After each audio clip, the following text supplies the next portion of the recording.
పేదవాడి భవిష్యత్ మార్పు జరుగుతుంది.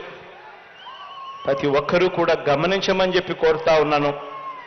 మీ అందరూ కూడా ఇక రాబోయే ఈ 2 నెలలు మంచి చేసిన మన ప్రభుత్వానికి ప్రజల గుండెల్లోకి వారి ఇళ్లల్లోకి ప్రతి స్థానం సంపాదించుకునే కార్యక్రమం చేస్తూ ఆ ఇళ్లలో నుంచి స్టార్ క్యాంపెయినర్లను బయటికి తీసుకొచ్చే గొప్ప కార్యక్రమం చేయాలి అని మిమ్మల్ని అందరినీ కూడా కోరుకుంటూ మీ అందరికీ కూడా మీ అన్న ఎప్పుడూ మీ వాడిగా ఉంటాడు అని చెప్పి మరొక్కసారి చెబుతూ సెలవు తీసుకుంటా ఉన్నాను.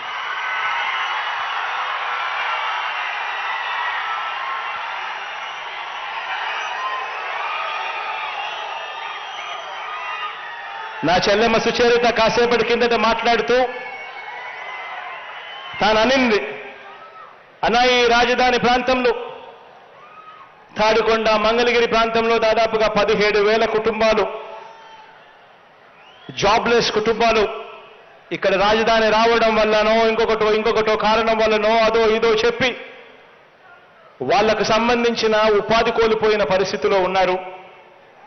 అప్పట్లో రాష్ట్ర వ్యాప్తంగా 1,000 రూపాయలు పెన్షన్ ఇస్తా ఉన్న రోజుల్లో అప్పట్లో ఈ ఉపాధి కోల్పోయిన వాళ్లకు 2,500 మాత్రం ఇచ్చే కార్యక్రమం జరుగుతూ ఉంది. కానీ దేవుడి దయ వల్ల మంచి మనసుతో మీరు రాష్ట్ర వ్యాప్తంగా ఈరోజు పెన్షన్ను 3,000 రూపాయలకు పెంచారు. అదే మంచి మనసుతో ఇక్కడ ఉన్న ఈ జాబ్లెస్ వీళ్ళందరికీ కూడా ఈ పెన్షన్లు, ఈ 17,000 కుటుంబాలు ఈ పెన్షన్లు వీళ్ళందరికీ కూడా 2,500 నుంచి 5,000 రూపాయలకు చేయమని అడుగుతా ఉంది. అదే మానవత్వం చూపమని అడుగుతా ఉంది. అదే మానవత్వం ఖచ్చితంగా చూపిస్తాము అని చెప్పి కూడా ఈ సందర్భంగా తెలియజేస్తా ఉన్నాను. రేపు నెల నుంచి ఖచ్చితంగా ఆ మార్పు కూడా జరుగుతుంది అని చెప్పి నా చెల్లెమ్మకు హామీ ఇస్తా ఉన్నాను. ఇక్కడి నుంచి ఇదే రకంగా కార్మెల్ మాత గుడికి ఘాట్ రోడ్ కోసం 39 కోట్ల రూపాయలు శాంక్షన్ చేయమని అడుగుతా ఉంది. ఇది కూడా ఖచ్చితంగా శాంక్షన్ చేస్తా ఉన్నాను అని కూడా ఈ సందర్భంగా తెలియజేస్తా ఉన్నా.